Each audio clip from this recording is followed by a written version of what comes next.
여러분 반갑습니다. 중국 역사상 가장 격동의 시대라 불리는 삼국시대. 이 시대는 수많은 연군과 명장, 치열한 전투로 잘 알려져 있지만 그 이면에는 천년이 넘도록 풀리지 않은 수수께끼들이 숨어 있습니다. 여러분은 이런 의문을 가져본 적 없으신가요? 충절로 이름 높았던 책사순욱은 왜 의문 속에 생을 마감했을까? 제갈량은 정말로 전설 속의 칠성등으로 수명을 연장하려 했던 것일까? 그리고 화용도에서 관우가 조조를 놓아주었다는 이야기, 그 이면의 진실은 무엇일까? 오늘 영상에서는 후대의 전설처럼 전해져 내려오지만 지금까지도 학자들 사이에서 치열한 논쟁을 불러일으키고 있는 삼국시대 최대의 미스터리 10가지를 하나씩 파헤쳐 보겠습니다. 특히 영상의 마지막에는 작은 기록 하나가 삼국 전체의 판도를 다시 보게 만드는 가장 충격적이고 논쟁적인 비밀이 여러분을 기다리고 있습니다.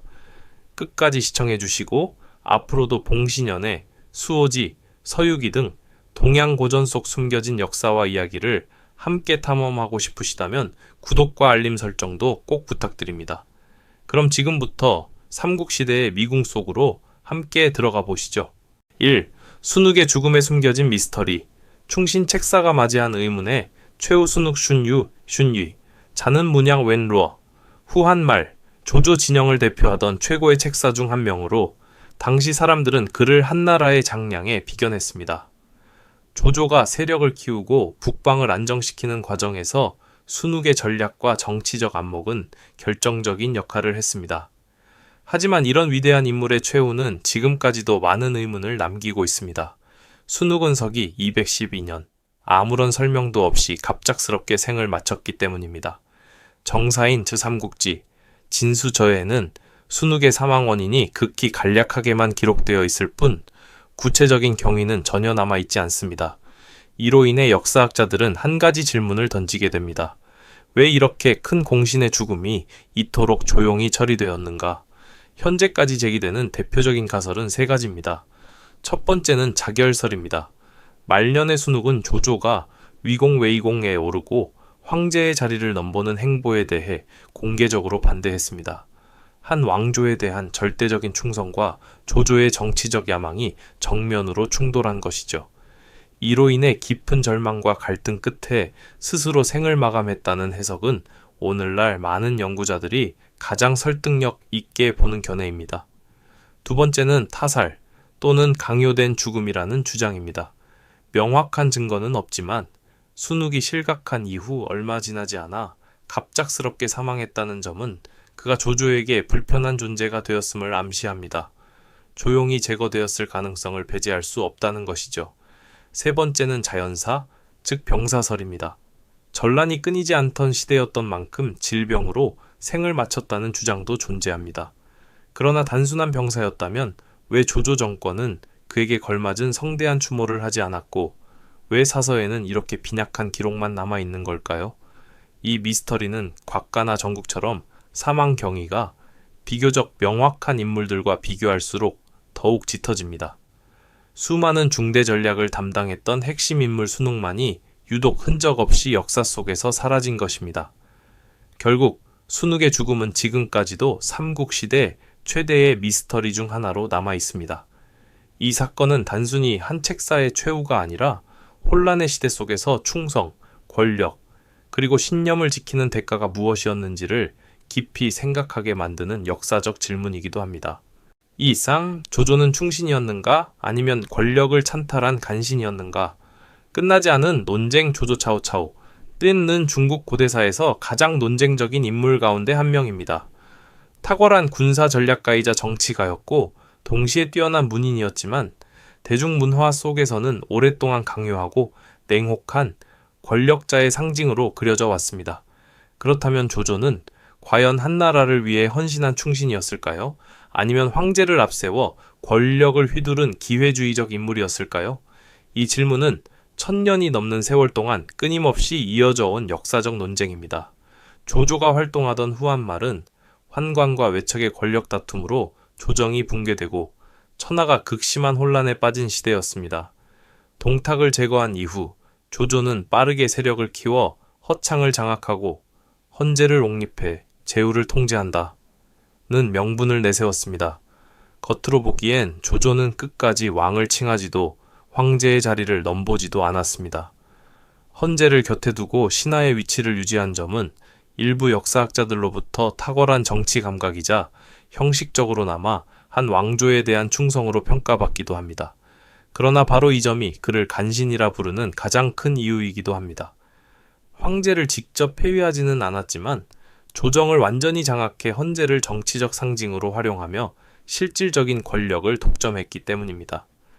삼국지의 저자 진수는 조조를 노골적으로 비판하지는 않지만 그가 승상에서 위공, 위왕으로 올라서며 결국 한 왕조를 대체할 위나라의 토대를 마련해가는 과정을 사실 그대로 기록했습니다.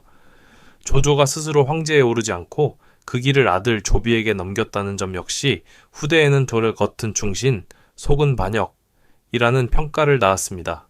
직접 왕조를 찬탈하지는 않았지만 그 모든 준비를 끝내 놓았다는 것이죠. 이 때문에 조조는 영웅성과 도덕적 의심이 공존하는 모순적인 인물로 남게 됩니다. 흥미로운 점은 조조가 자신의 야망을 숨기지 않았다는 사실입니다. 그가 남긴 말 가운데 가장 유명한 문장은 바로 이것입니다. 차라리 내가 천하를 저버릴지언정 천하가 나를 저버리게 두지는 않겠다. 이 말은 조조의 정치 철학을 그대로 보여줍니다. 현실적이고 결단력 있으며 목표를 위해서라면 대가를 치르는 것도 주저하지 않는 인물이었다는 것이죠. 이 점이 그의 뛰어남이자 동시에 가능스맹스지안시옹이라는 평가를 받게 된 이유이기도 합니다.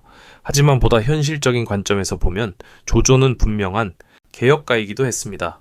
그는 관료 체제를 정비하고 둔전제를 통해 농업을 부흥시켰으며 능력만 있다면 출신을 가리지 않고 인재를 등용했습니다. 순욱, 순유, 곽가, 전국, 사마해 등 당대 최고의 인물들이 그를 중심으로 모였다는 사실은 조조의 비범한 인재 활용 능력을 보여줍니다. 그가 통치하던 북방은 비교적 빠르게 안정을 되찾았고 이는 훗날 중국 통일을 위한 결정적인 기반이 됩니다. 비록 그 통일을 직접 완성하지는 못했지만 말입니다. 현대의 역사학자들 역시 조조를 단일한 틀로 규정하지 않습니다. 어떤 이는 그를 난세를 구한 진정한 영웅으로 평가하고 또 다른 이는 여전히 황실의 권위를 이용해 사적 권력을 키운 인물로 봅니다. 문학작품, 특히 저 삼국지연의 들에서 조조는 더욱 부정적으로 묘사됩니다. 이는 유비와 제갈량의 정통성을 부각시키기 위한 서사적 장치였고 그 결과 조조의 간신 이미지는 수백 년 동안 대중의 기억 속에 각인되었습니다. 그러나 문학적 색채를 걷어내고 역사 자료를 바탕으로 바라본다면 조조는 전통적인 의미의 간신이라기보다는 더 능력과 야망, 도덕적 논란이 공존한 간웅에 가까운 인물입니다. 바로 이 복합성과 모순성 때문에 조조는 오늘날까지도 중국 고대사에서 가장 정의하기 어려운 인물로 남아있는 것입니다. 3. 적벽대전의 83만 대군, 역사적 사실인가? 후대가 만들어낸 신화인가서기 208년. 적벽대전은 송원과 유비의 연합군이 조조의 대군을 격파하며 삼국시대의 흐름을 완전히 바꾼 결정적인 해전으로 알려져 있습니다. 하지만 이 전투를 둘러싼 수많은 이야기 가운데 가장 큰 논쟁거리는 단연 하나입니다. 조조는 정말로 83만 대군을 이끌고 적벽으로 내려왔을까? 83만이라는 숫자가 널리 알려진 것은 나관중의 소설 자 삼국지연의 덕분입니다. 소설 속에서 조조는 83만의 병력을 거느리고 남하해 유비와 송원을 일거에 섬멸하려는 압도적인 존재로 그려집니다. 그러나 이 수치를 역사 자료와 비교해 보면 의문이 생기기 시작합니다. 가장 신뢰받는 정사인 진수의 사서 삼국지에는 조조가 83만 명의 병력을 동원했다는 명확한 기록이 존재하지 않습니다. 이 때문에 많은 현대사학자들은 이 숫자를 실제 병력이라기보다는 문학적 과장으로 보는 경향이 강합니다. 첫 번째 이유는 현실적인 한계입니다. 후한말은 전란이 계속되며 인구가 급감하고 농업 생산도 크게 위축된 시기였습니다. 이런 상황에서 80만 명이 넘는 군대를 동시에 동원을 하고 유지하는 것은 사실상 불가능에 가깝습니다.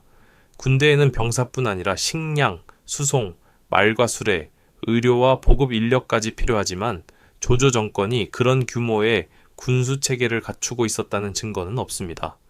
두 번째로 고대 인구사를 연구한 학자들의 추산에 따르면 당시 조조가 지배하던 지역의 총인구는 수백만 명 수준에 불과했습니다.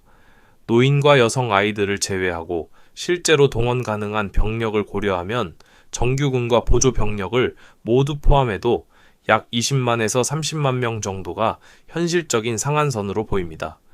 이 수치는 당시의 행정 능력과 다른 사료들과도 비교적 잘 부합합니다.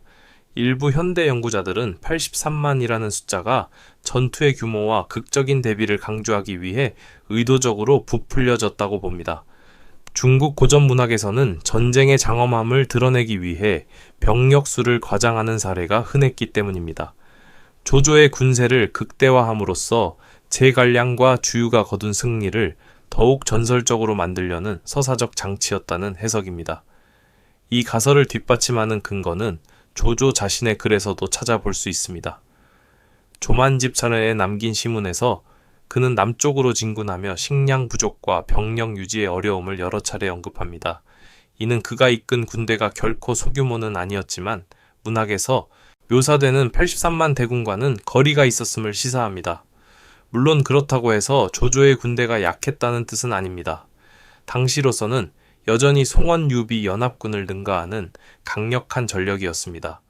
그러나 적벽에서의 패배는 병력에 많고 적음보다는 기후, 질병, 지형, 전술, 그리고 주유와 제갈량을 중심으로 한 연합군의 뛰어난 협동작전이 결정적인 원인이었습니다.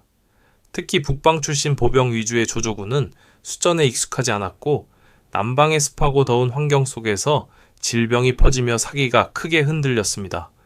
결론적으로 적벽대전에 83만 대군 전투는 역사적 사실이라기보다는 후대 문학이 만들어낸 상징적인 숫자에 가깝다고 보는 것이 타당합니다. 하지만 바로 이 과장된 숫자 덕분에 적벽대전은 더욱 전설적인 전투로 남았고 오늘날까지도 끝없는 논쟁과 상상력을 불러일으키는 삼국시대 최고의 명장면이 된 것입니다. 4. 마등의 죽음. 역사 속 그늘에 묻힌 비극 마등. 마탱, 자는 수성 쇼청.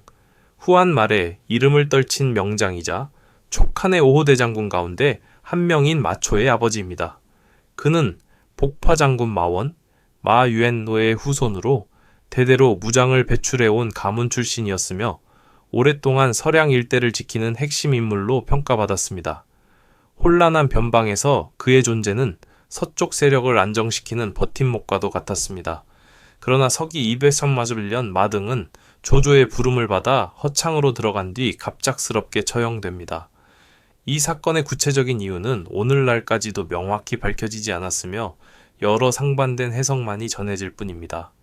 삼국지에 따르면 마등근 한수일을 중심으로 한 관중 지역 연합 세력에 가담해 조조의 정권 장악에 반발한 전력이 있었습니다. 이 계획이 실패한 이후 그는 조조에게 귀순해 표기장군에 임명되고 중앙조정으로 불려가게 됩니다. 문제는 그 이후입니다. 허창에 도착한 직후 마등과 그의 아들들이 체포되어 모두 처형되었기 때문입니다. 조조가 한때 중용했던 장수를 왜 이렇게 갑작스럽게 제거했는지에 대해 사서들은 침묵하고 있습니다. 이 공백이 바로 수많은 가설을 낳은 출발점입니다.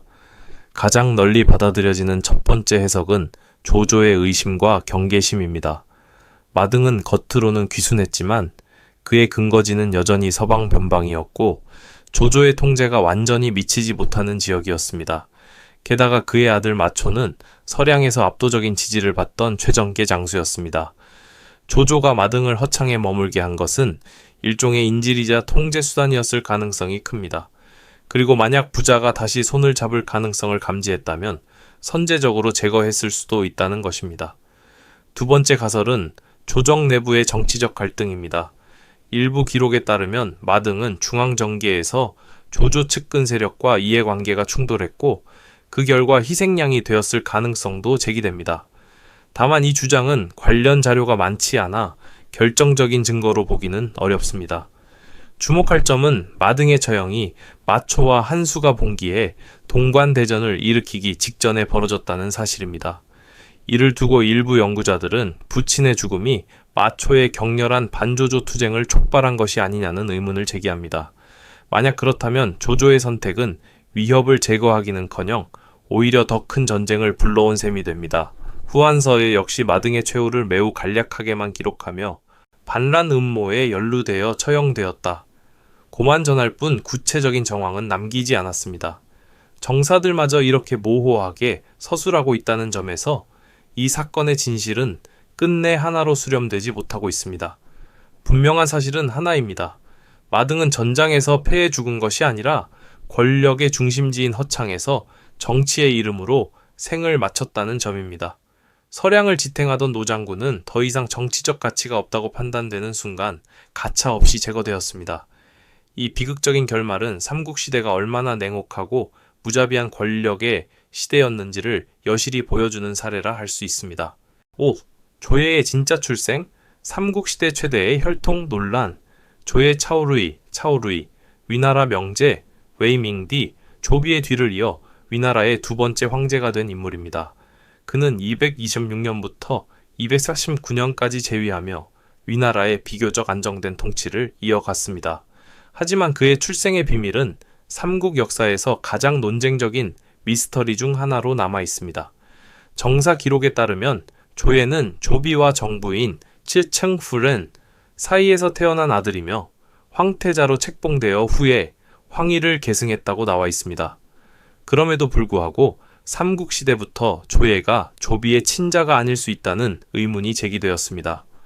일부 설에서는 조예가 정부인의 다른 남자와의 사이에서 태어난 아들, 심지어는 조조 가문의 영원한 적, 원소의 손자라는 주장까지 나옵니다. 현대 학자들 중에서는 이 가설을 지지하는 경우가 많습니다. 특히 사학자 김정요, 진직야 등은 전진문과 위시춘추 등 고대 자료를 근거로 정부인이 원소의 셋째 아들 원희의 첩이었다고 주장했습니다. 조조가 원소를 격파하고 업성을 공격한 후 원희는 사망하고 정부인은 조비에게 끌려가 후궁이 되었으며 그 사이에 조예가 태어났다는 것입니다. 즉, 조예는 조비의 아들이 아니라 원희의 아들일 수 있다는 해석입니다. 문제는 시점입니다. 많은 연구자들은 정부인이 조비에게 들어오기 직전 조예를 임신했을 가능성이 있다고 계산합니다. 이 때문에 조예의 친자가 조비가 아닐 수 있다는 의혹은 충분한 근거를 가진 가설로 간주되기도 합니다. 만약 사실이라면 이는 정치적 목적을 위한 혈통 조작이라는 중국 봉건 역사상 상당히 극적인 사건이 됩니다. 그럼 왜 이 비밀이 공개되지 않았을까요? 첫째, 당시 황실에서는 혈통이 완벽히 명확하지 않은 경우가 드물지 않았습니다. 특히 후궁과 계승 문제에 관련된 경우 황태자로 선택된 인물의 혈통 문제는 종종 은폐되었습니다. 정통성을 보장하고 국가의 안정성을 유지하는 것이 개인적 혈통보다 우선시되었던 것입니다. 둘째, 조비가 조예의 친자가 아님을 알았다 하더라도 황태자로 세운 이유는 그가 유능하고 총명했기 때문이라는 해석이 있습니다. 봉건 사회에서는 때로 혈통보다 능력과 통치 안정성이 더 중요한 기준이었습니다. 반면 조예가 원소의 아들이라는 설을 반박하는 학자들은 삼국시대 당시에 이를 입증할 자료가 없으며 모든 주장은 추정과 간접 기록에 근거한다고 주장합니다.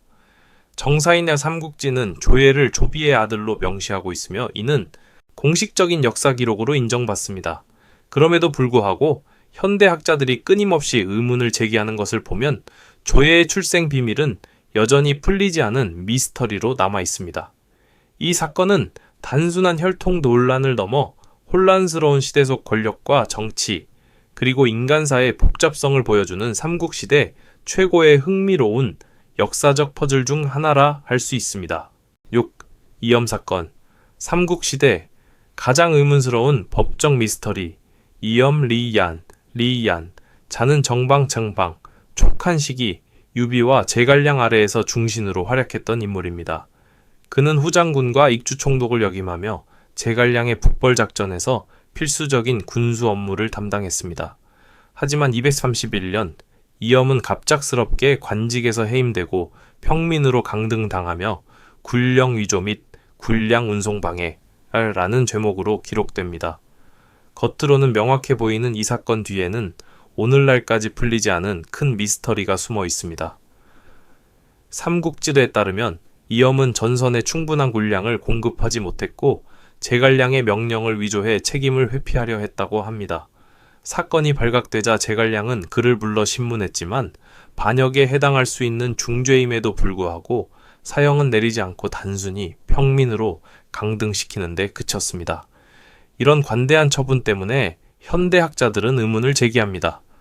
혹시 이 사건은 단순한 궁의 위반이 아니라 제갈량과 이엄 사이에 숨겨진 정치적 갈등이 있었던 것은 아닐까? 일부 학자들은 이엄이 원래 유비에게서 큰 신임을 받았고 조정 내 영향력이 막강했기 때문에 제갈량이 그의 제거를 정치적 이유로 이용했을 가능성을 제시합니다.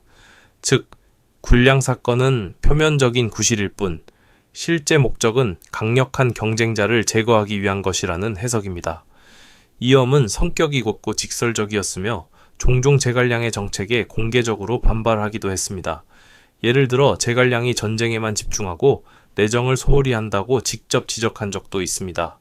이런 갈등이 사건의 배경으로 작용했을 수 있습니다. 가장 의문스러운 점은 제갈량과 이엄 사이의 서신 기록입니다. 제갈량은 이엄이 군령을 위조한 증거를 알고 있었음에도 즉시 사형을 내리지 않고 가벼운 처벌만 내렸다는 점입니다. 이는 이엄이라는 전신을 가진 중신의 체면을 살리기 위한 것이었는지 혹은 증거가 충분치 않았기 때문인지는 여전히 논쟁거리입니다. 또 다른 시각에서는 제갈량이 지나치게 이성적이고 감정에 치우치지 않았기 때문에 비록 잘못을 알았지만 조정 내부의 균형과 전쟁 중 지휘 체계를 위해 가벼운 처분을 선택했다는 분석도 있습니다. 베이징 대학 전소광 교수는 이 사건 자체가 비정상적이며 행동과 반응에서 논리적 모순이 많다고 지적합니다. 그는 연구에서 이렇게 말합니다. 이엄은 수십 년 군수 업무를 맡은 경험 많은 장수입니다. 그가 서투르게 명령을 위조했다는 것은 믿기 어렵습니다. 무언가 더 큰 음모가 있었거나 누군가 사건을 조작했을 가능성이 높습니다. 실제로 이엄이 강등된 이후 기록은 거의 사라집니다. 그가 어떻게 생을 마쳤는지, 언제 사망했는지 아무도 알 수 없습니다. 권력을 쥔 중신이 이렇게 조용히 역사 속에서 사라졌다는 점이 사건을 더욱 미스터리하게 만듭니다. 결국 이엄 사건은 삼국시대 촉한의 정치가 단순히 소설에서 묘사된 것과 달리 얼마나 복잡하고 냉혹했는지를 보여주는 대표적인 역사적 미스터리로 남아 있습니다. 각 판결 뒤에는 후세가 절대 완전히 알 수 없는 숨겨진 정치적 게임이 있었을 가능성이 크기 때문입니다. 7. 제갈량은 왜 유비를 선택했는가?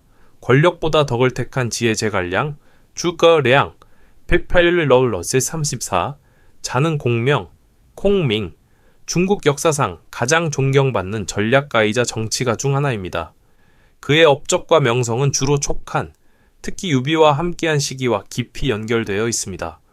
그렇다면 왜 제갈량은 당시 강력한 세력인 조조나 송원을 따르지 않고 힘이 약하고 패배를 거듭한 유비를 선택했을까요?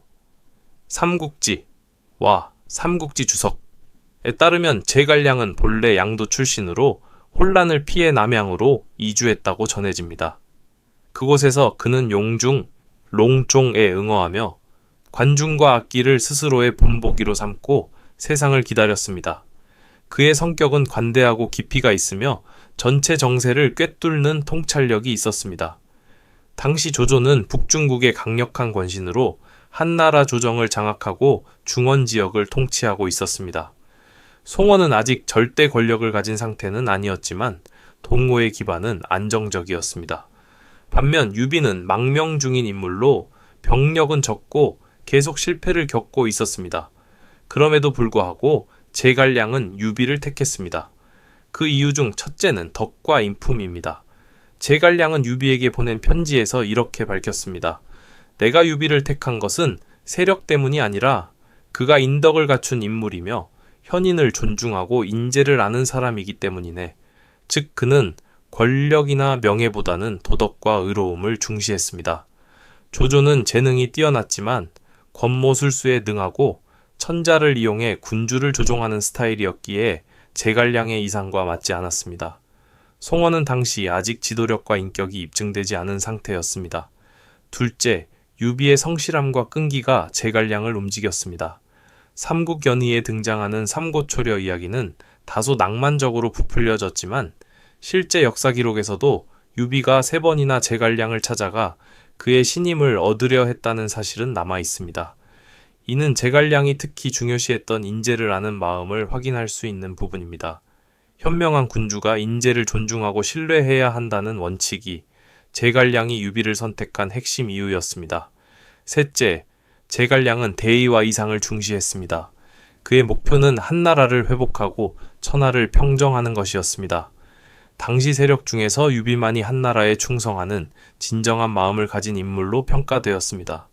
따라서 유비를 따르는 것은 제갈량 자신의 정치적 이상을 실현하기 위한 선택이었습니다.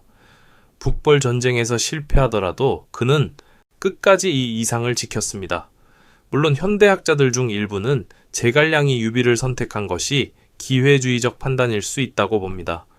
작고 인재가 필요한 세력에서는 그가 핵심 정책을 주도할 가능성이 높았기 때문입니다. 조조 아래에서는 이미 많은 뛰어난 전략가가 있었기에 중요한 위치를 확보하기 어려웠을 수도 있습니다. 비록 가설에 불과하지만 이는 제갈량의 정치적 감각을 보여주는 사례이기도 합니다. 8. 관우, 화흉도에서 조조를 살리다. 의리와 전략의 갈림길 삼국연의에서 가장 유명하면서도 논란이 많은 장면 중 하나는 관우가 화흉도에서 조조를 살려준 이야기입니다. 이 사건은 충의와 신의의 상징으로 전해지지만 동시에 여러 의문을 남깁니다. 과연 역사 속 실제 사건일까? 그렇다면 관우의 행동은 고귀한 결단이었을까? 아니면 중대한 전략적 실수였을까? 연의에 따르면 적벽대전에서 패한 조조는 잔병을 이끌고 화흉도로 후퇴합니다. 제갈량은 그의 이동 경로를 예측하고 관우에게 매복 명령을 내렸습니다. 조조를 만나면 반드시 죽이라. 그러나 관우는 전투 중 궁지에 몰린 조조를 보고 과거 자신을 챙겨주었던 은혜를 떠올립니다. 조조는 그가 유비를 떠날 때 붉은 탈, 금은 자유를 준 장본인이었습니다. 결국 관우는 명령을 어기고 조조를 놓아주고 맙니다. 이 이야기는 관우의 충의와 신의 정신을 강조하는 대표적인 일화가 되었지만 군사적 정치적 관점에서 보면 치명적인 실수일 수 있습니다. 만약 그때 조조가 제거되었다면 북방 세력은 붕괴하고 삼국의 판세가 유비송원 연합에게 유리하게 바뀌었을 것입니다. 하지만 정사 삼국지에서는 화흉도 사건이 기록되지 않습니다. 조조 전편에는 그가 패배 후 후퇴했다는 내용만 있을 뿐 관우가 매복했다는 언급은 없습니다. 많은 현대 역사학자들은 이 장면이 문학적 허구일 가능성이 높다고 평가합니다. 단지 관우의 성격과 의리를 강조하기 위한 이야기일 뿐이라는 것입니다. 사실 관우는 한때 조조를 섬긴 적이 있으나 그는 언제나 유비에게 충성을 다했습니다. 유비가 살아있다는 소식을 듣자 곧바로 관직을 버리고 형을 찾아 나섰습니다. 이런 충성심이 관우를 중국 문화에서 충의의 상징으로 만든 핵심 이유입니다. 따라서 화흉도의 이야기는 그의 이미지에 덧칠된 장치일 수 있습니다.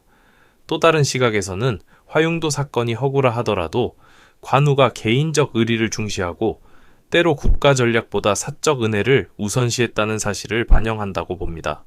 이런 성향이 결국 후일 형주에서의 패배와 비극적 최후로 이어진 이유가 되기도 합니다. 결국 화용도의 일화는 충의와 전략, 도덕과 현실 사이에서의 선택을 보여줍니다. 관우는 의리를 택했지만 그 대가는 북방 최대 적을 살리는 결과를 낳았습니다. 오늘날 시각으로 보면 개인적 도덕과 공동체 이익 사이의 균형이 얼마나 중요한지, 감정적 결단이 때때로 되돌릴 수 없는 결과를 가져올 수 있음을 알려주는 교훈입니다. 9. 염량의 죽음. 관우 단칼의 장수를 배다관도 전투에서 가장 인상적인 사건 중 하나는 관우가 염량이라는 원술군의 최정계 장수를 단 한 번의 칼날로 쓰러뜨린 일입니다. 이 장면은 삼국연의무에서 극적으로 묘사되었을 뿐 아니라 정사 삼국지 관우전에서도 간략하게 기록되어 있습니다. 하지만 이렇게 뛰어난 장수가 순식간에 전사했다는 사실은 여전히 역사학자들 사이에서 논쟁의 대상입니다. 삼국지에 따르면 원수리 관도에서 조조를 공격할 때 염량이 선봉을 맡았습니다. 염량은 용맹과 명성이 뛰어난 장수로 수많은 병사가 그의 뒤를 따랐습니다. 조조는 장려와 관우를 출전시켰고 관우는 말에 올라 적진 한가운데로 돌진하여 염량을 베었습니다. 그 충격으로 적군의 사기는 무너지고 조조는 방어선을 지킬 수 있었습니다. 물론 기록은 간략하지만 사건 자체는 사실로 인정됩니다. 그러나 일부 학자들은 질문을 던집니다. 과연 관우가 과장되게 신격화된 것은 아닐까? 혹은 전투 과정에서 생략된 다른 요소가 있는 것은 아닐까? 첫째, 전장을 이해할 필요가 있습니다. 염량은 대군을 이끌었지만 도착 직후라 편성이 완전히 안정되지 않았을 수 있습니다. 관우가 갑작스럽게 선봉을 공격하고 직접 장수를 겨냥한 것은 당시 용장들의 흔한 전술이었습니다. 놀라운 속도와 기에 탁월한 기마 기술이 합쳐지면 염량도 대처할 시간이 부족했을 가능성이 큽니다. 둘째, 일부 학자들은 관우가 잠시 원수를 섬긴 경험이 있어 적군의 진영과 전술을 잘 알고 있었을 것이라고 봅니다. 이를 통해 정확한 타이밍과 방향으로 공격할 수 있었던 것이죠. 셋째, 다른 가설로는 관우가 직접 장수를 베지 않았다는 의견도 있습니다. 염량은 전투 중 부상을 입거나 화살에 맞아 혼란 속에서 사망했지만 관우가 선봉을 이끌고 결정적인 일격을 가했기에 공적이 관우에게 돌아갔다는 것입니다. 이는 역사 속 많은 장수 사례에서 나타나는 현상입니다. 염량은 뛰어난 장수였고 선봉에서 항상 앞장섰습니다. 그의 전사로 가치가 줄어드는 것은 아니지만 전략적 판단 실수나 불리한 상황에서는 가장 강한 장수도 쓰러질 수 있다는 점을 보여줍니다. 이 사건은 고대 전쟁에서 타이밍과 기회의 중요성을 극명하게 보여줍니다. 결국 염량의 죽음은 관도 전투의 전환점이 되었고 조조가 열세에서 방역으로 전세를 뒤집는 계기가 되었습니다. 동시에 관우는 무성우생으로서 적 장수를 단칼에 베는 능력을 지닌 인물로 영원히 기억되게 됩니다. 10. 칠성등. 제갈량의 신비로운 장수 비결. 제갈량, 곧 공명은 삼국시대 최고의 전략가이자 정치가로 유명하지만 동시에 신비로운 인물로도 전해집니다. 그 중에서도 가장 유명한 전설은 바로 칠성등 이야기입니다. 이 이야기는 제갈량이 마지막 북벌에서 병들었을 때 자신의 수명을 연장하기 위해 행한 신비로운 의식으로 알려져 있습니다. 이 이야기는 저촉기, 나, 이물지 같은 야사와 민간 전승에서 전해지며 정사 삼국지에는 등장하지 않지만 삼국연애체를 통해 널리 퍼졌습니다. 전설에 따르면 제갈량은 북두칠성 모양으로 7개의 등불을 세우고 청의와 지기를 빌어 자신의 운명을 바꾸고 수명을 12년 연장하고자 했다고 합니다. 의식 동안 7등불은 절대 꺼지지 않아야 했습니다. 그러나 의식 도중 촉한 장수인 위연이 등불을 끄는 사고가 발생했습니다. 제갈량은 이를 불길한 징조로 받아들이며 한숨을 쉬고 말했습니다. 내 명은 다했구나. 그 후 그는 오장원에서 54세를 일기로 세상을 떠났습니다. 물론 역사적 사실로 입증된 이야기는 아닙니다. 삼국지라에는 제갈량이 단지 병으로 전선에서 사망했다 고만 기록되어 있으며 의식이나 초자연적 요소는 전혀 언급되지 않습니다. 하지만 제갈량이 천문, 역법, 오행 등 고대 지식을 연구하고 활용했다는 사실은 분명합니다. 그가 고안한 팔진도, 모구유마, 계절별 화공 등은 그의 깊은 학문적 능력을 보여줍니다. 따라서 민간에서 그에게 신비한 능력을 부여한 것은 자연스러운 해석이라 볼 수 있습니다. 현대 학자들은 칠성등을 철학적 은유로 보기도 합니다. 7개의 등불은 정신, 지혜, 생명을 상징하며 등불이 꺼지는 순간은 의지와 생명의 한계가 다함을 의미한다고 해석합니다. 즉, 이 이야기는 제갈량이 최선을 다해 전선을 지켰지만 자신의 한계를 이미 알고 있었다는 심리적 표현일 수 있습니다. 결국 칠성등 전설은 사실 여부를 떠나 후세 사람들이 제갈량을 얼마나 깊이 존경했는지를 보여줍니다. 죽음을 맞이했음에도 천명을 다룰 수 있는 존재로 여겨진 그의 삶은 오늘날까지도 신비와 영감을 주는 이야기로 남아 있습니다.